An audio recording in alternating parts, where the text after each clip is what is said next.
Before Clint Eastwood became Hollywood's toughest legend, he was a 5.16-kilogram giant baby that nurses nicknamed Samson. This is the story of how a rebellious kid who failed at school, got kicked out for pranks, and was called lazy by everyone, became one of the most powerful men in entertainment history. Samson, the nurses at St. Francis Hospital in San Francisco, called out to the massive newborn weighing 11 pounds 6 ounces. But that baby, who would fail at school, get expelled for pranks, and be called lazy by everyone, was destined to become one of the most powerful men in entertainment history. May 31st, 1930, was a day that would change American cinema forever, though nobody at St. Francis Memorial Hospital in San Francisco knew it at the time. When Clint Eastwood Jr. was born, weighing an enormous 11 pounds 6 ounces, the nurses immediately nicknamed him Samson, a name that would prove prophetic in ways they could never imagine.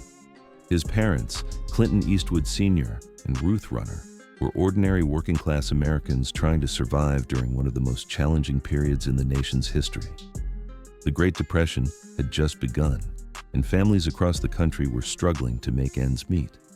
Clinton Sr. worked as a bond salesman, while Ruth managed the household with the determination that would later be reflected in her famous son's character. The Eastwood family's life was defined by constant movement and uncertainty. During Clint's first 14 years, they relocated numerous times as his father chased job opportunities across California. From Oakland to Piedmont to various small towns, young Clint never experienced the stability that most children took for granted. Each move meant new schools, new friends to make, and new environments to adapt to. This nomadic lifestyle had a profound impact on the future star. Rather than making him outgoing and adaptable, the constant relocations taught Clint to observe before engaging, to keep his own counsel, and to rely primarily on himself. He learned early that forming deep attachments was risky when you never knew how long you'd stay in one place. The economic pressures of the Depression meant that the Eastwood family, while never destitute, lived with constant financial uncertainty. Clinton Sr. worked various jobs, sometimes as a salesman, other times in manufacturing, always searching for better opportunities that seemed just out of reach. Ruth supplemented the family income when possible, eventually taking a clerical job at IBM as Clint got older. Despite later claims about coming from poverty, the family was actually middle class by Depression standards. They lived in decent neighborhoods, had a car, and even belonged to a country club in Piedmont. However, the psychological impact of economic uncertainty and frequent moves created in young Clint a fierce independence and a determination never to be vulnerable to circumstances beyond his control. The Eastwood household was not one for emotional displays or lengthy conversations about feelings. Problems were dealt with quietly and practically. This environment shaped Clint's future screen persona, a man of few words who let actions speak louder than speeches. The foundation for the legendary strong, silent type was being laid in a Depression-era family that valued resilience over sentiment. School was never Clint Eastwood's forte, and his academic struggles became legendary among those who knew him during his youth. At various schools across California, he developed a reputation as an intelligent but unengaged student who seemed more interested in causing trouble than learning traditional subjects. His teachers consistently noted that while Clint was clearly bright, he showed little interest in conforming to classroom expectations. He was frequently late, rarely completed assignments on time, and seemed to view school rules as suggestions rather than requirements. This pattern would later serve him well in Hollywood, where breaking conventional rules often led to breakthrough success. The constant moving made it difficult for Clint to form lasting relationships with teachers or classmates, reinforcing his tendency toward independence. At each new school, he had to establish himself all over again, often choosing to do so through pranks and rebellious behavior rather than academic achievement or social conformity. Music was one of the few subjects that captured Clint's interest during his school years. He showed natural aptitude for piano and developed an appreciation for jazz that would remain with him throughout his life. This musical sensitivity would later influence his approach to filmmaking, where rhythm and timing became crucial elements of his directorial style. His rebellious nature reached its peak during high school, when he was expelled from Piedmont High School for a series of pranks that culminated in burning an effigy on the school lawn. The incident represented more than just teenage mischief. It was a declaration of independence from authority figures who, in Clint's view, had little to offer him. Rather than viewing this expulsion as a setback, Clint transferred to Oakland Technical High School, where the more practical, hands-on approach to education suited him better. Here, he could focus on subjects like mechanics and shop work that engaged his interest in how things actually worked, rather than abstract theories.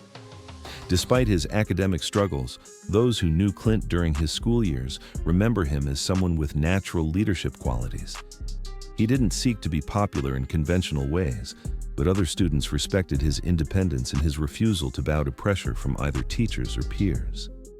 His poor academic performance meant that college was never a serious consideration for the Eastwood family.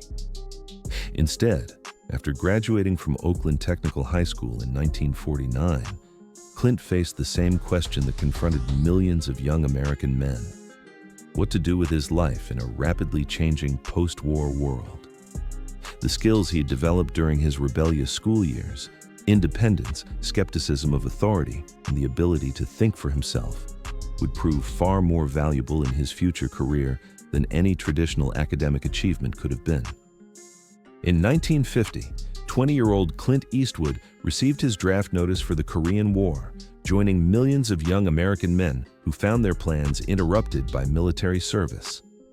Unlike many of his contemporaries who dreaded military life, Clint approached his service with the same practical acceptance that characterized his approach to most challenges. He was stationed at Fort Ord in California, where his swimming abilities, developed during the family's various moves to communities with pools, made him valuable as a swimming instructor. This role suited his temperament perfectly. He could work independently, help others learn practical skills, and avoid much of the rigid hierarchy that defined most military positions. Fort Ord also provided Clint with his first exposure to people from diverse backgrounds in different parts of the country. For someone who had spent his youth moving frequently within California, the military offered a broader perspective on American life and character types that would later inform his portrayals of various roles. His military service was unremarkable in the best possible way. He fulfilled his obligations competently without seeking glory or causing trouble.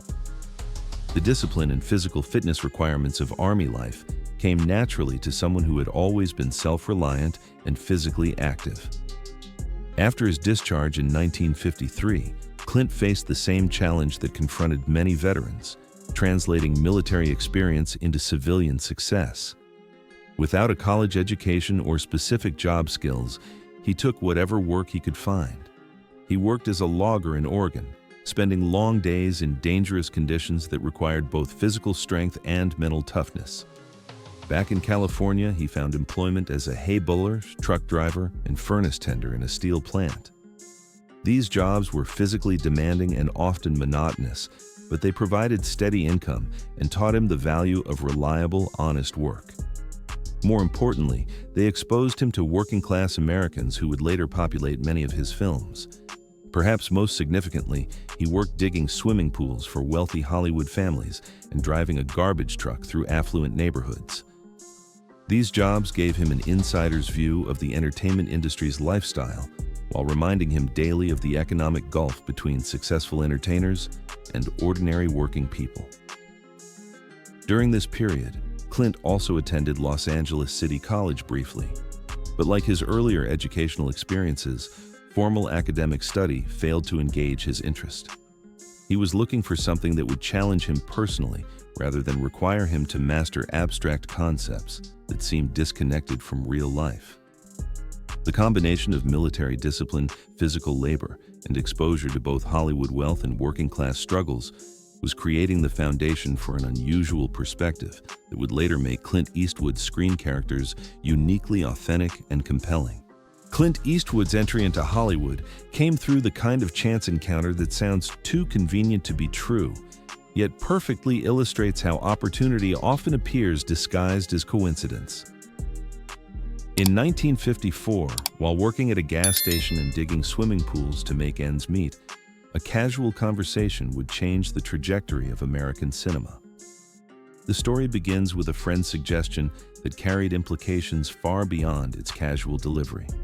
A fellow student from his brief time at Los Angeles City College invited Clint to join an acting class, noting with typical male directness that the classes were full of good-looking chicks and not many guys. For a young man with time on his hands and an appreciation for feminine company, the suggestion required little consideration. What started as a social opportunity quickly revealed something unexpected. Clint possessed natural screen presence that instructors immediately recognized. His height, distinctive features, and most importantly, his genuine lack of artifice made him stand out in a city full of people trying desperately to be noticed. Acting coach Betty Jane Howarth became one of the first industry professionals to recognize Clint's potential.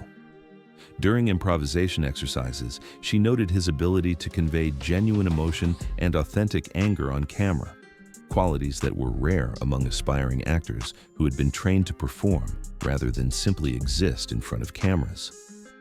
His natural tendency toward economy of movement and speech, developed during years of family relocations and reinforced by military service, translated perfectly to screen work.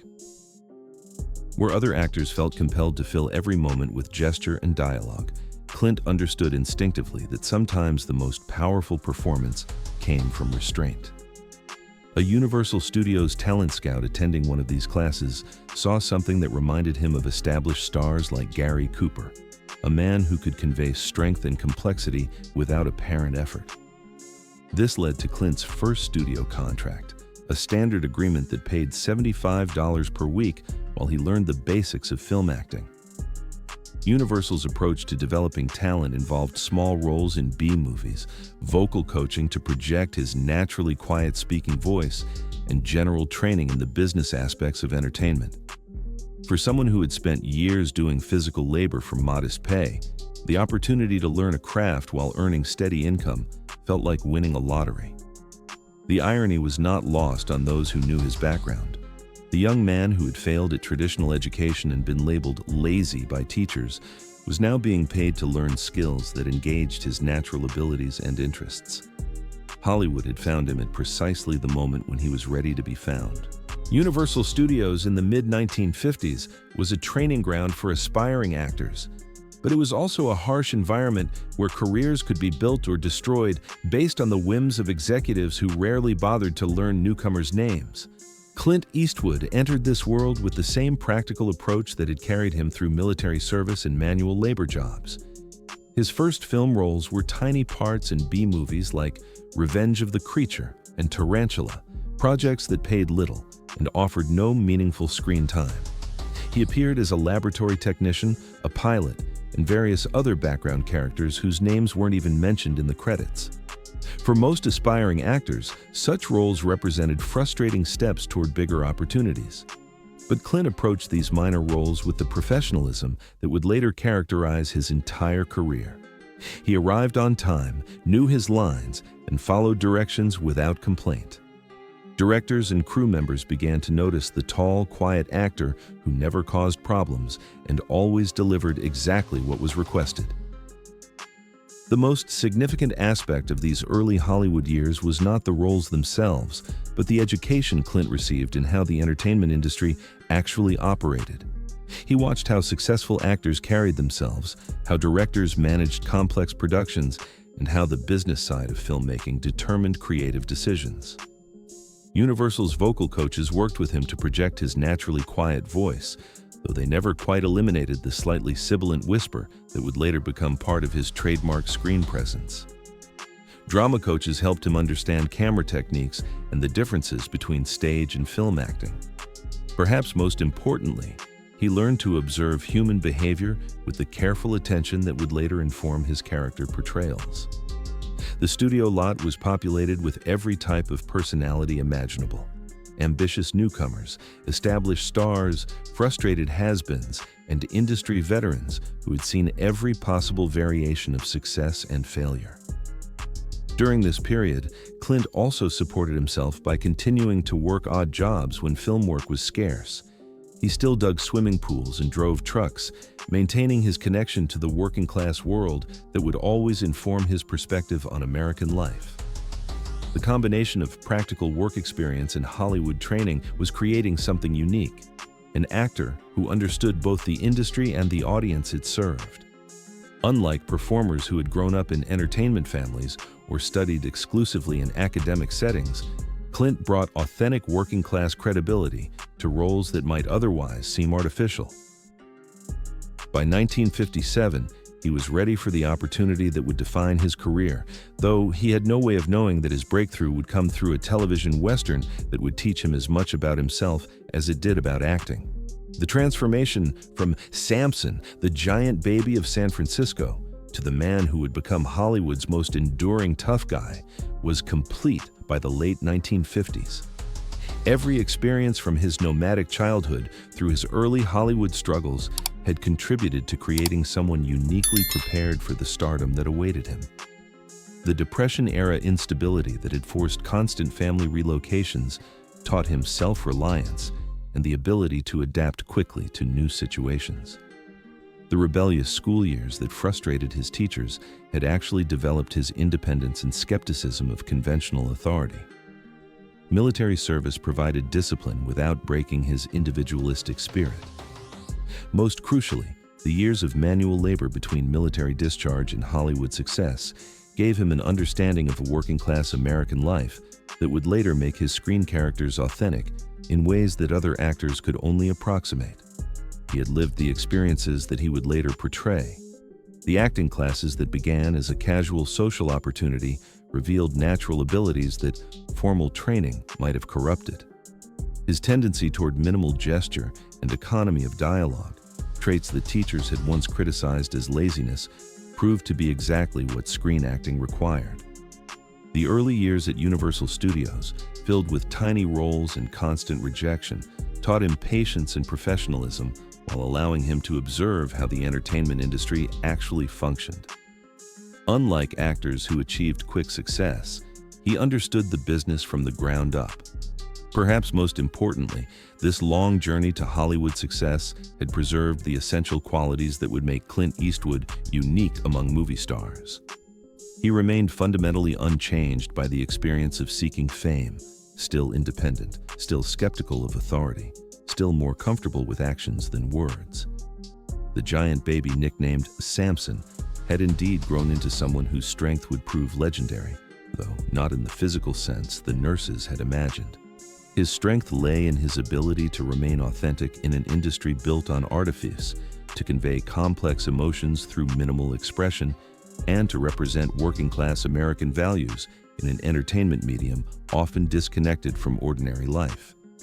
By 1958, all the pieces were in place for the breakthrough that would make him internationally famous.